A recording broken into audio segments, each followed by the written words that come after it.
te rappelles la dernière fois où t'as pleuré au GIGN ou d'une fois où t'as pleuré? Oui, et c'est bien quand on a la cagoule parce que la larme elle va pas loin, elle est plongée tout de suite.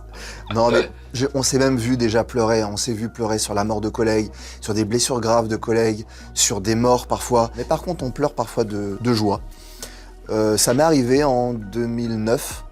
Il y a eu, je sais pas si tu te souviens, ce bateau, le Ponant, Oui, un prise bateau d'otage, touristique qui avait été pris en otage. Alors c'était assez C'était où courant. ça déjà? C'était dans le golfe d'Aden, au large de la Somalie.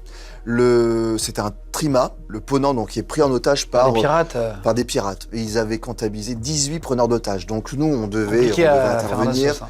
Ouais, et je faisais partie des 10 qui devaient monter sur le bateau. Donc c'était un peu notre Marignane à nous, quoi. Donc grosse mission. En fait, ça s'est négocié.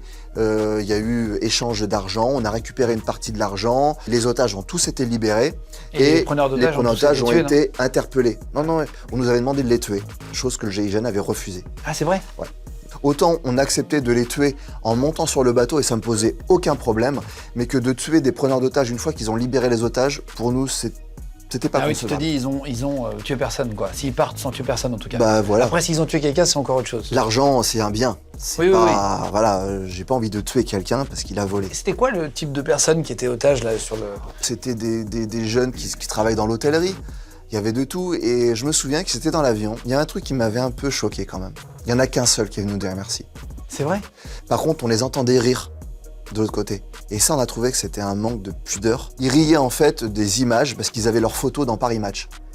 Et ils décrivaient, ils disaient « Ah, t'as vu ta gueule, machin, nanana, dans Paris Match. » Et non, ok. Ah, t'as trouvé ça moyen. J'ai trouvé ça moyen. Par contre, quand on a atterri, et il a fallu atterrir à 20h05, je sais plus si c'était à Roissy ou à Orly, parce que M. Sarkozy, qui était président à l'époque, avait demandé qu'à l'ouverture du journal de 20h, l'avion pose et les otages rejoignent les familles. Putain, c'est fou, c'est Donc on intéressant a de savoir. dû tourner pendant un temps, le temps que 20h05, l'avion pose, ou sur la piste, je sais plus. Bref, on est arrivé.